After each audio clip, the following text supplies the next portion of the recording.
Senator Rodríguez, for what purpose do you rise, sir? Thank you, Mr. President. To ask a few questions of the author. Will Senator Hager yield? Yes, sir.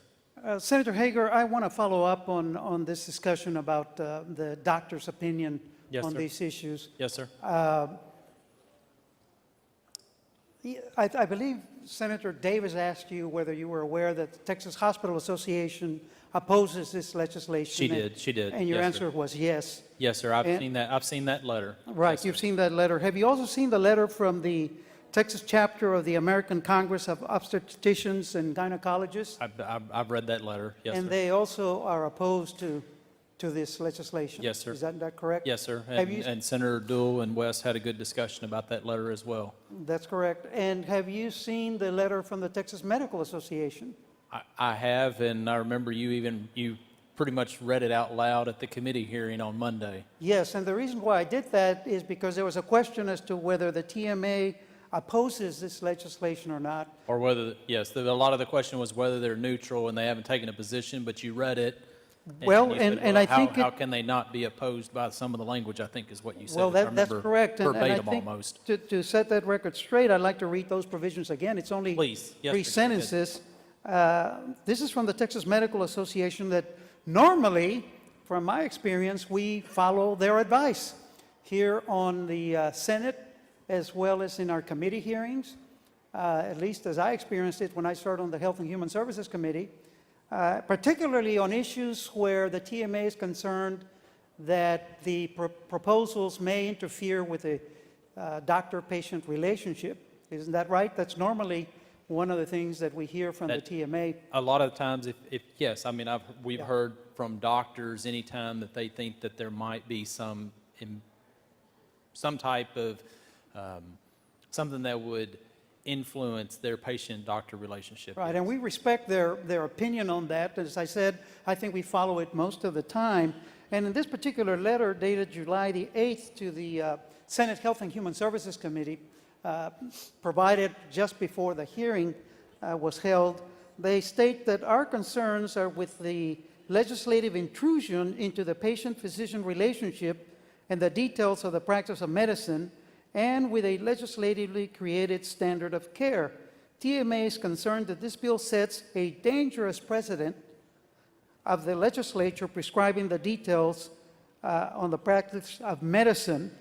And then finally, they say towards the end of their letter that the patient-physician relationship is one of mutuality and trust, and the TMA strongly opposes any legislation that interferes in this relationship.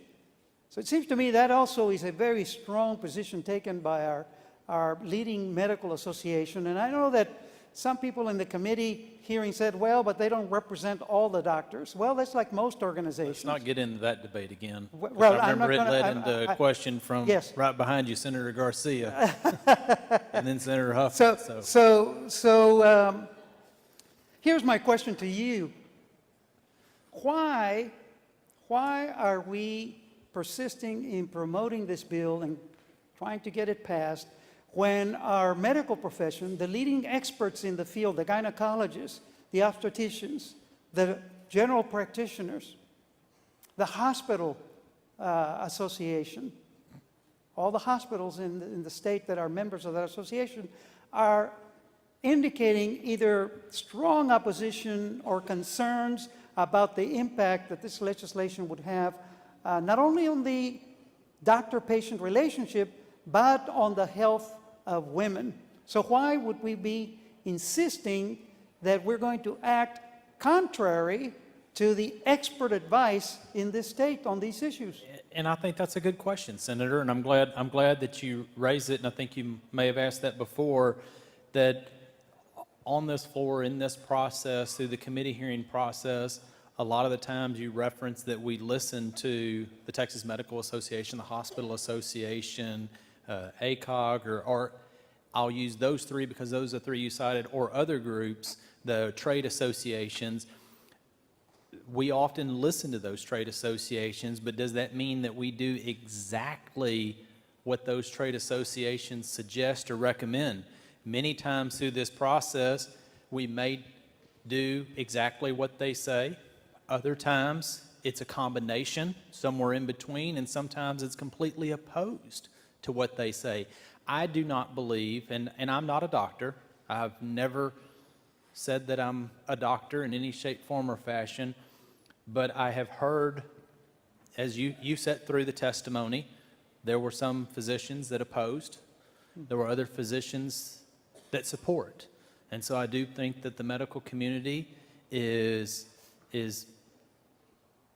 not in unison on this bill.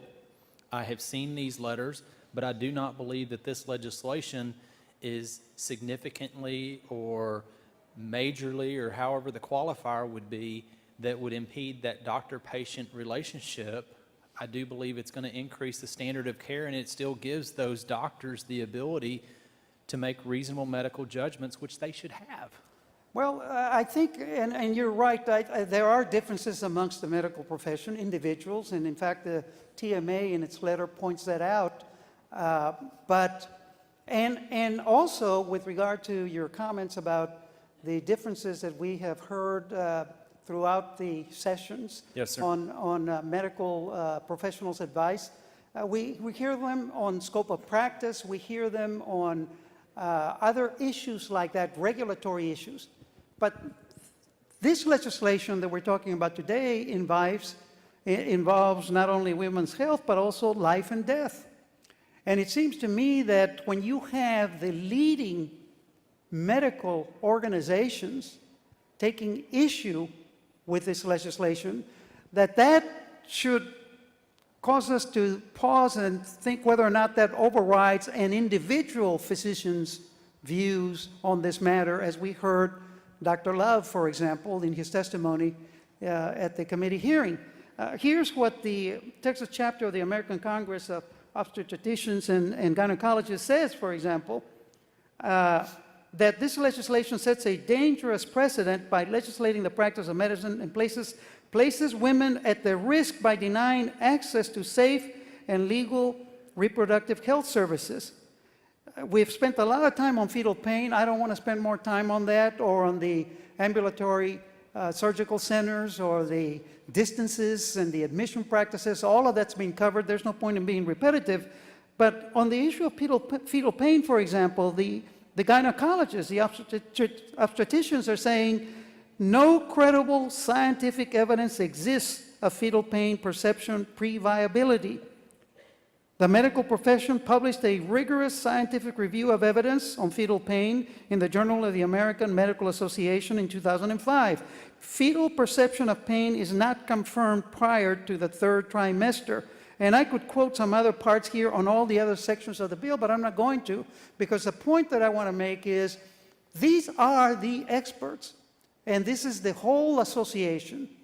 It's not an individual doctor, where there may be some differences, as we can acknowledge.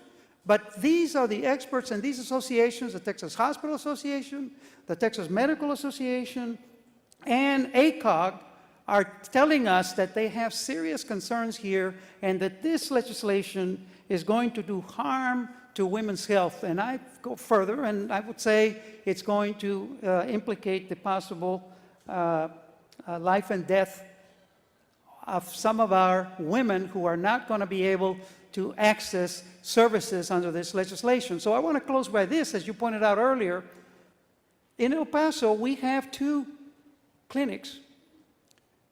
We've communicated in my office to at least one of them, and they've told us it is very likely that they're going to be closing down as a result of the provisions under the ambulatory surgical center requirements here. And these are the 2 clinics, as you alluded to earlier, that provide services not only in El Paso, but for the far West Texas region. For the other part of your district and Senator Uresti, yes. Part of Senator Uresti's district, and now a portion of my district that used to be his, Presidio County, Jeff Davis, Culberson, Hudspeth. And that was your reference to that one doctor that I mentioned at the committee hearing.